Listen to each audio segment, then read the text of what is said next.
The first cutaway storyline introduced in the Egghead Island arc focuses on the Cross Guild. In their grand introduction, we learn the truth of their origins as well as where they currently stand amongst each other, as well as in the eyes of the Marines.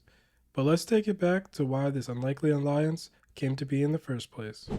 Back in the not so distant past, Admiral Fujitora proposed the abolishment of the warlord system at the Reverie, as he had seen that Dr. Vegapunk had invented an alternative to them being necessary. The world nobles from around the world that were gathered there voted for the abolishment of the warlord system. With the warlord system no longer active, all current warlords lost their immunity and thus were hunted down by various groups of the Marines.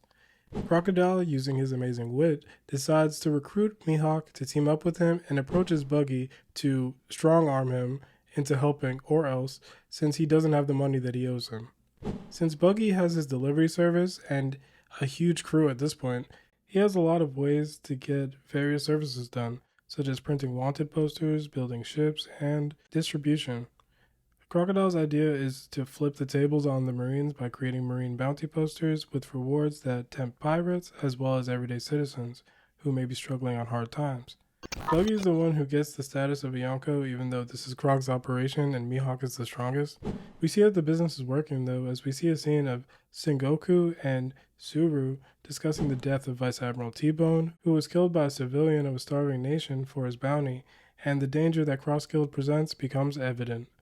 Sengoku says here that it's important for the Cross Guild to be snuffed out sooner rather than later, or else the troops will start to lose their resolve. We also get to see how these Cross Guild bounties are perceived by pirates while on Hachinosu, as we see that Kobe has a 5-star bounty equivalent to 500 million berries, and Garp has a 3-crown bounty equivalent to that of 3 billion berries, which is the same as all the admirals. All of this incentivizes the Hachinosu fodder to want to collect their bounties. So this whole arc, the effect of Cross Guild has been smacking the Marines over and over and over until we see that they've had enough of it. They find out that Crocodile is on Empty Bluffs Island, which, if Buggy's base of operations is there, you'd think they'd think to look there first. But whatever.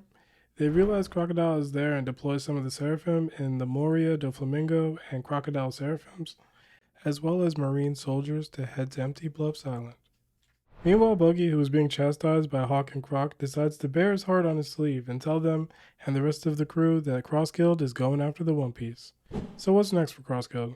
Well, Croc and Hawk aren't too pleased about the idea of going up against all the other Yonko crews without a plan or anything, but I think that in time, the will that they had the day they were at Goldie Roger's funeral will be sparked in them again by Roger's apprentice, Buggy.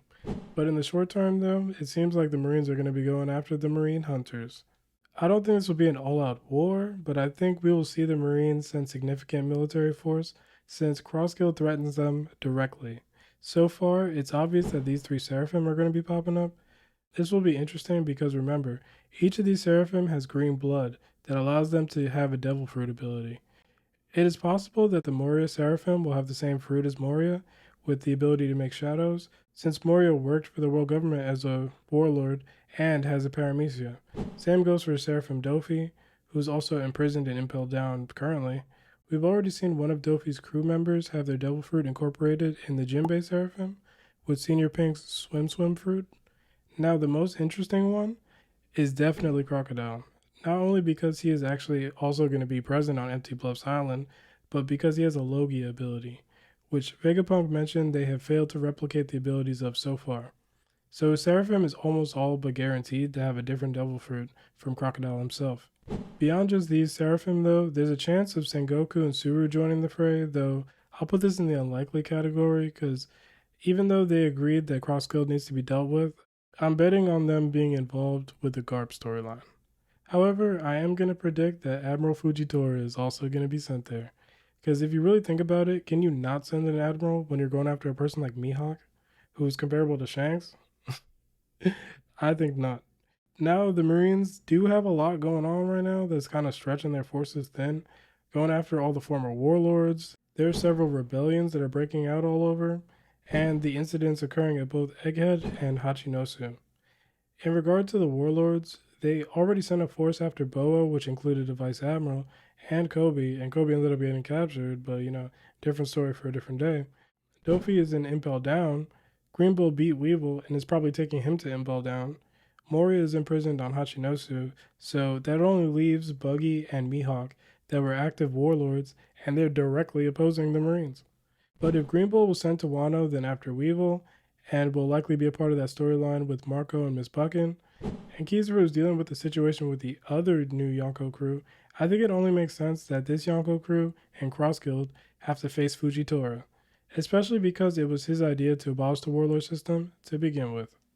Now, do I think that they can win against Fujitora and 3 Seraphim? Well, we've seen some of the Seraphim in action, and S-Hawk pressed Blackbeard enough that he had to react quickly to be able to block his attack. The Seraphim on Egghead Island were eventually dealt with, but there's 10 Straw Hats, the Vegapunks who have authority over them, plus the CP0 agents, to go against 4 Seraphim.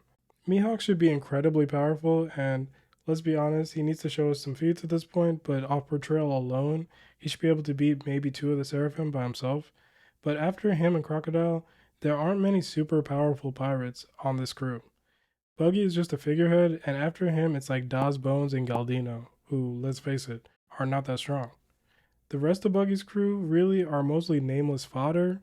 I guess we'll see if Whitebeard was correct about these guys being formidable during the Marineford War. But it doesn't look like it, since Hajrudin was seen as Buggy's best guy, along with his new giant warrior pirates, and they've left since joining Luffy's Grand Fleet. In the last chapter, we see Cross Guild. Before Buggy's declaration to go after the One Piece, Croc and Hawk are really pissed off about the the clown ship. The Cross Guild ship. But I think this subtle emphasis here is here for a reason, because they need this ship to abandon empty bluffs. So yeah, I'm predicting they're going to take a small L to the Marines here, but make a great escape. Where they go from there is a different question entirely, but I'm betting wherever they go, it'll bring them one step closer to the One Piece.